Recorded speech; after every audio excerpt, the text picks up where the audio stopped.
புண்ணியகோடி வாழ்க, மாவீரன் புண்ணியகோடி வாழ்க வாழ்க. யோ வண்டி சாப்பாட்டுக்கு நிக்குதியா? அப்ப மெட்ராஸ் வந்துருச்சா?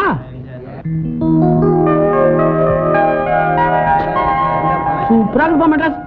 மெட்ராஸ் மெட்ராஸ் தான் அண்ணா. இது மெட்ராஸ்ல வேலூர் பாடு. நான் நினைச்சேன் அப்ப இப்படி ஓடு ஓடத்துல வருங்க மெட்ராஸ். அது எப்படி ஜம்முன்னு இருக்கும் அண்ணா, கொஞ்சம் பாத்துக்கண்ணே. வேணாம் வேணாம், எல்லாம் நம்மளுக்கு நம்ப முடியாது. பிரியாணி சுட சுட சாப்பிட்டாதான்.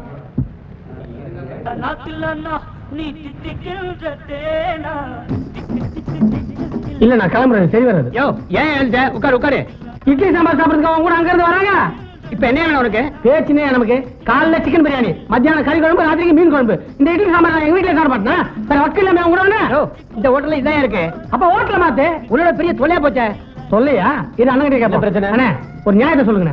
நம்ம கிராமத்து ஆளுங்க மெட்ராஸ ஒரு தடவை சுத்தி பார்க்க நமக்கு ஆசைங்க. அதுக்கு இவங்கிட்ட வசதி இல்ல. அது தெரிஞ்ச என்ன கூட்டு வந்தேன். அப்ப நான் குத்தி காட்டுறது. இவங்க ஏதோ கட்சி நடத்தானுங்களா, அந்த அரசியல் மாநாட்டுக்கு வாங்க அப்படின்னு கூப்பிட்டானுங்க. ஐயா சாமி நமக்கு அரசியலாம் தெரியாது, நம்மள விட்டுருக்கேன்னு கேட்டாங்களா அவங்க. நாங்க எழுதி கொடுக்குற கோஸ்தை மட்டும் நீ போடு, மற்றதெல்லாம் நாங்க பாத்துக்கிறேன். இவங்க எழுதி கொடுத்த கோஸ்தை மனப்பாடம் பண்றதுக்கு நான் பட்ட பாடு இருக்குதுங்களே. ஆட்டக்காரலையும் குளத்தக்காரலையும் ஏரிக்காரலையும் நான் மனப்பாடம் பண்ணுங்க. அப்படி என்னங்க கோஷம்? புண்ணியகோடி வாழ்க, புருஷோத்தமே ஒழிக, புதிய சட்டத்தை ரத்து செய், பழைய சட்டத்தை அமல்படுத்து. கஷ்டம் தான். கோஸ்தை மாத்தி போட்டவங்க கதி என்ன அவனே? கோஷம் போடுறவங்களுக்குலாம் கறி மீனோட சாப்பாடு போடணுன்றது இவங்களுடைய வாக்குறுதி. இங்க வந்து இட்லி சாம்பார் போடுறானுங்க. இந்த ஹோட்டல் பாத்தீங்களா?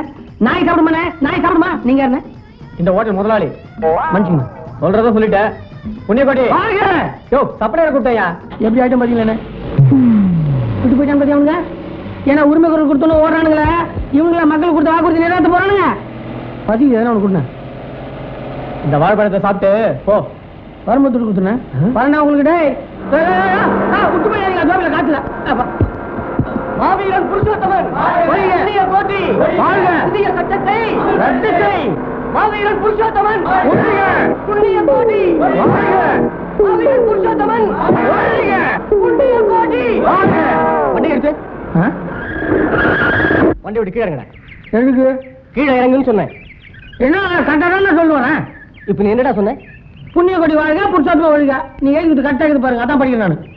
இனிமே புருஷோத்தம ஒழிகன்னு ஒரு வார்த்தை சொன்ன உன்னை தொலைச்சு விடுவோம். தொலைச்சு. ஓ நீங்க சாப்பிட்டு வந்து கட்சி மாத்தீங்களா? நாங்க கட்சி மாறலையா, நீ தான் வண்டி மாதிரி உட்காந்துருக்க. ஆமா உன் கொடி என்ன கொடி? வெள்ளை கொடி. வெள்ளை கொடியா? இங்க பாரு என்ன கொடி பறக்குதுன்னு.